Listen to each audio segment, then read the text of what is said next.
Tutti i giorni mio figlio mi regalava una rosa rossa. Lo Stato colombiano mi deve una rosa per ogni giorno senza di lui.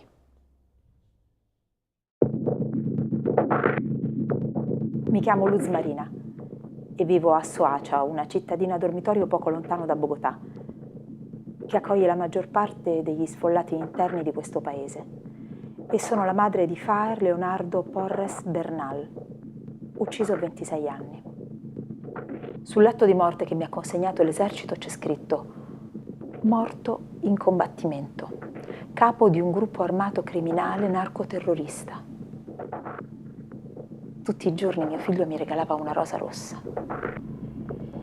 Quando ero incinta di 5 mesi sono stata investita da un'automobile e una parte del suo cervello si è staccata.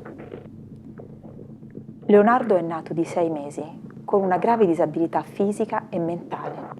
Ci siamo trasferiti qui quando lui aveva 6 anni. Ha frequentato una scuola speciale perché era affetto da una grave sindrome di Down.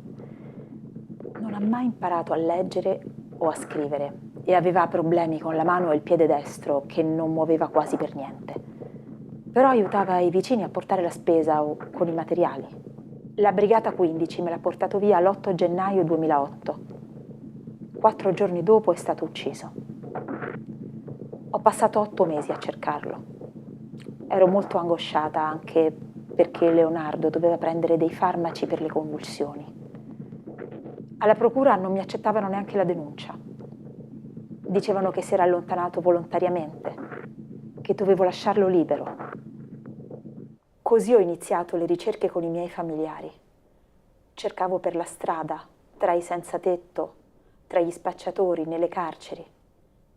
Era talmente tanta l'angoscia che non riuscivo più nemmeno a mangiare e a dormire al pensiero di come poteva stare mio figlio, affamato e solo.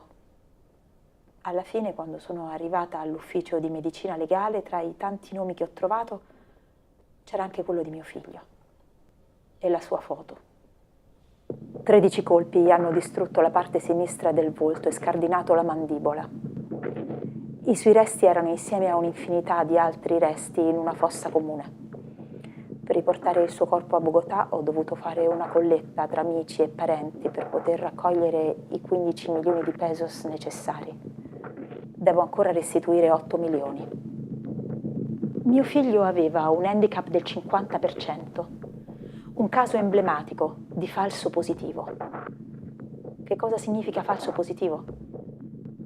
Il fenomeno dei falsos positivos inizia nel 2002 con il governo di Álvaro Uribe, quando per il progetto di sicurezza democratica e per produrre i risultati richiesti dal Plan Colombia si cominciano a promettere benefici o promozioni ai soldati per ogni guerrigliero ucciso.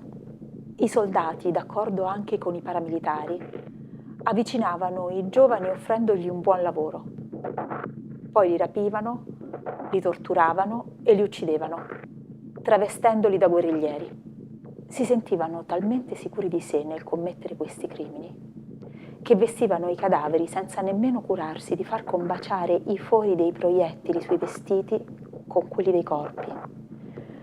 O le scarpe avevano un numero differente, uno e l'altro piede.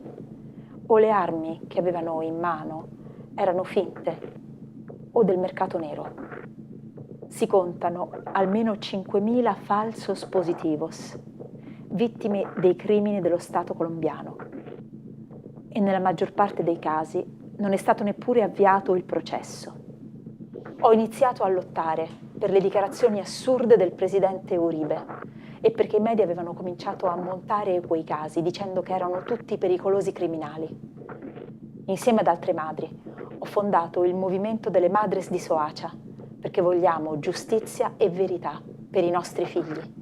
Collaboriamo con alcune associazioni locali, facciamo musica, teatro, poesia, perché desideriamo una società diversa e l'arte riempie l'anima di speranza. Siamo state picchiate e minacciate, ma non ci fermeranno mai. Come le madri di Plaza de Mayo in Argentina, anche noi indossiamo fazzoletti bianchi. Portiamo sul capo gli occhi dei nostri figli, li indossiamo durante le manifestazioni o ai processi perché possano vedere che noi continuiamo a lottare. Tutti i giorni mio figlio mi regalava una rosa rossa. Lo Stato colombiano mi deve una rosa per ogni giorno di questi lunghi, infiniti anni.